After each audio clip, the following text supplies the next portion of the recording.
Dan Illman, Mike Beer taking a look at the feature race at Monmouth Park on Sunday. Race number 8 is the Serena's Song. Fillies and mares going 1.70 miles. Let's take a look at this field. It's 100 grander and maybe a prep for the Molly Pitcher later on this summer at Monmouth. And Accult makes her seasonal debut for Chad Brown, 4 to 5 on the morning line. She had a good year last year. She exploded at Monmouth to win the Monmouth Oaks.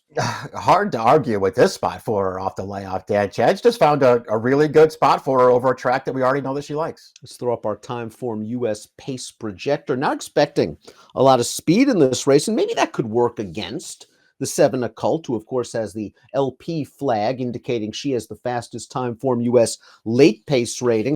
Sunset Louise, the number 6, expected to get to the front, and I won't argue too much with that. I do think Venti Valentine, the 8, can show some speed, and Traverse, simply for the fact that she's stretching out and draws the rail, I would go. Yeah, she's a tactical horse, Traverse, but they certainly could take their shot on the lead here, third off the layoff, stretching back out for this race. I mean, I guess Sunset Louise could make the lead if they wanted to. She's a little bit inconsistent, but her good race is pretty good. Let's start things off with the number 1, Traverse, who's had 2 sprint races off of a lengthy layoff. One was an okay effort at Oaklawn over a wet track. Then they tried the Matron against some decent fillies, and it just didn't work out. She probably is fit and ready to go 2 turns after those 2 sprints, and she's one going sprint to route in the past.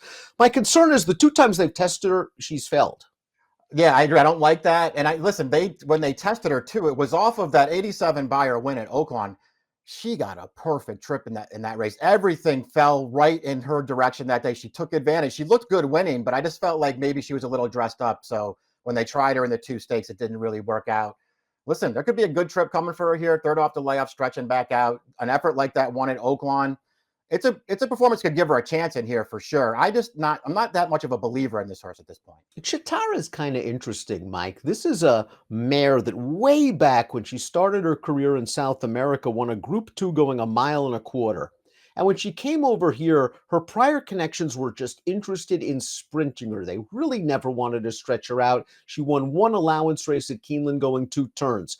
Pletcher and Rapoli reached into the Keeneland sale. They bought her for 135. They prepped her sprinting, and now they stretch her right out. Thoughts about the distance? Yeah, I actually think she's interesting stretching out. It can be concerning when you see that the prior connections just wanted to keep her short. And maybe there was a reason for that, but as you've already pointed out, she's won around 2 turns. She's won going 1.25 miles. So I don't really feel like you're supposed to worry about distance. And don't you think we're going to get a little speed out of this horse, Dan, stretching out? I feel like maybe this horse could be on the lead. I would think so. And again, you would think that if they didn't like her going long, they would just simply point to the skip it at Pimlico coming up, where she won that race last year at 17 to 1 from off of the pace. They must like her going 2 turns. Joe Bravo takes them out. Kathleen O is the 3.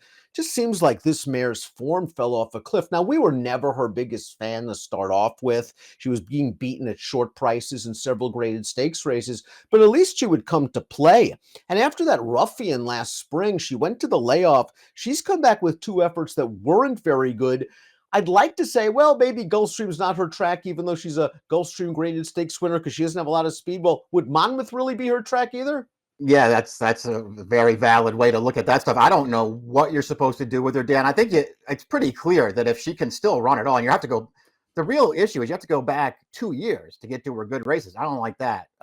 You and I never were huge fans of hers. I was almost ready to admit, though, that I was wrong about her, Dan, because I remember hating her in the Kentucky Oaks 2 years ago. And she actually ran pretty well in that race.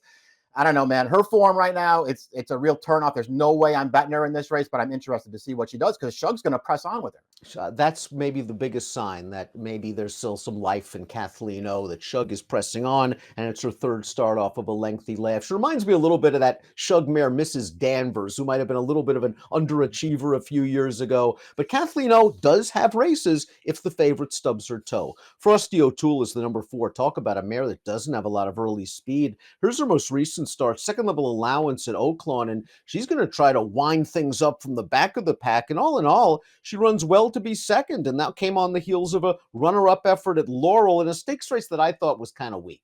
Yeah, me too. We'll see what kind of trip she can work out here. I mean, I think her recent form is fine, so I like that she comes into this race, with some starts underneath her belt that actually could give her a chance in here if she can somehow pull the right trip in this race, Dan. I mean, there was a time when she would be a little more tactical But man, it just feels like her early speed's all gone. Even the race 3 starts back where she won and kept up close. I mean, they were crawling in that race. New Jersey bred number 5, Beach Days, seems a little bit underrated. She's hit the board in her last 7 starts and has hit the exact in 16 of 25 starts. And her last 2 victories came going 2 turns. So while she's good sprinting, this is probably what she wants to do. And she's got a loose leader that she has to rally into right here, going a second level allowance at Parks, and she just runs right by her. Yeah, she wins this race really easily. I mean, I guess you can understand off of this performance why they want to step her up in class right now again and just see what happens, Dan, because she was impressive winning this race. It feels like she's just stepping in against way better horses this time. I just feel like I can't find that one race that she's run. She's run 25 times. I can't find the one that makes me want to bet her against this field. Sunset Louise, the number 6, marched right through her conditions last summer at Saratoga, but as they've stepped her up in class, she's found the waters getting a little bit deeper, with her best effort coming in an off-turf race where she was second in a match race. So I'm not exactly sure if that was much improvement at all. Sunset Louise, though, did get a race off the layoff last time, turf to dirt with tactical speed. She has to prove she's a stakes horse. Yeah, she's got a lot to prove. Again, she's the kind of mare now. I mean, boy, when things go her way and she's in the mood for running, she's capable of a really big effort. She's just really inconsistent. So she's really hard to trust. 20-1 on the morning line. That makes me feel like I can at least take a shot with her in this race. Hope that they get forward with her. If she gets comfortable on the lead, she can be pretty dangerous in here. Her good race is good. Accult's Monmouth Oaks last year was a coming out party, and then she ran just fine in the cotillion when wired by Ceiling Crusher, trying to rally from well off the pace over a sloppy track. Here's her final start of 2023. It's the Grade 2 Mother Goose. I thought she settled into a pretty decent early position, Mike, but Jagera, who's in razor-sharp form at the time, got the jump on her turning into the stretch, and Accult just sort of runs on in a one-paced fashion the final 16th. Yeah, this is a really slow pace in front of her, too. I mean, they just didn't go fast in front of her in this race. She tries real hard right down to the end here. Dan just comes up short a second. I thought she ran fine in here with, no real chance to win against some better horses. Or listen, I think the form speaks for itself. She's run against better horses. She's run well in those races. She handles this racetrack. She's 4-5 on the morning line. Venti Valentine, the number 8, has hit the board in her last 8 starts, including the Biagio's Rose, her most recent race, where she was third against fellow New York breds as the favorite. She's carrying a little bit of ground on the outside, Mike, and she didn't really have the easiest trip in the early part of this race. She was kind of banged around early, so maybe if you want to give her an excuse, fine, but I wonder against graded stakes competition where she fits. Her race in the Go for One, 4 starts back over a muddy track, I thought was pretty good. Yeah, that was a speed favoring track. She was okay in there. I'm concerned that for at least for now, as a 5-year-old Dan, her form's kind of stagnated a little bit. She's not really running her best races right now.